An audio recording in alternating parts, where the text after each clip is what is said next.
I hope you don't mind. I really wanted to ask you a few more questions about ingredients and different strategies for feeding families. Absolutely. Cool. No question. You got a camera too, don't you? I brought my camera. Blogger style. I like it. Always. So, Bobby, I've had a couple questions about ingredients. I try to go to the farmer's market on Sundays and Mondays, but sometimes I'm making family dinner on Thursday or Friday. What are some of your strategies for keeping like the herbs fresh and the fruits and vegetables fresh so that I can still get my family to eat it later in the week? Well, that's a great question.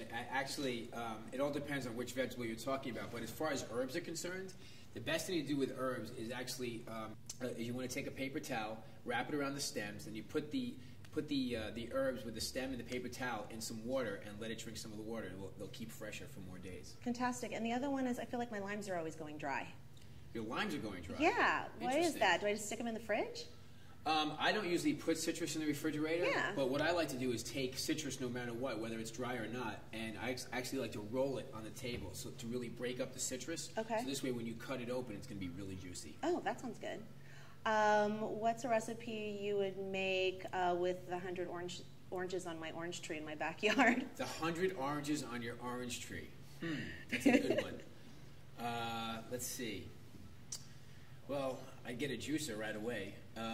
Well, there's so many things you can make with orange. I like to make, actually, an orange vinaigrette that's really nice and fresh. The one thing you have to remember about making an orange vinaigrette is if you take your fresh orange juice and you put it in a pan and you turn it on high and you bring it to a boil and you reduce the orange juice down to almost a syrup. Okay. And then you can put it in a blender, and then you can add like some red wine vinegar, a little Dijon mustard, and then you'll have a delicious vinaigrette. And that's great for not just things like salads, but also things like, like grilled chicken or grilled fish as a sauce. That sounds great. So if I want to start introducing some spice into my families, what's a way to start introducing chili peppers and things like that? Well, for a fresh chili pepper, I think a poblano chili is probably a great starter chili because it's got a good pepper background flavor and it's not too spicy. What are like maybe 5 things I should add to my pantry so that I'll have them for recipes? I think that you should have a couple of different vinegars. You say you have balsamic, but you want to have something like red wine or white wine to kind of cut through things. And then, of course, I always say you got to have some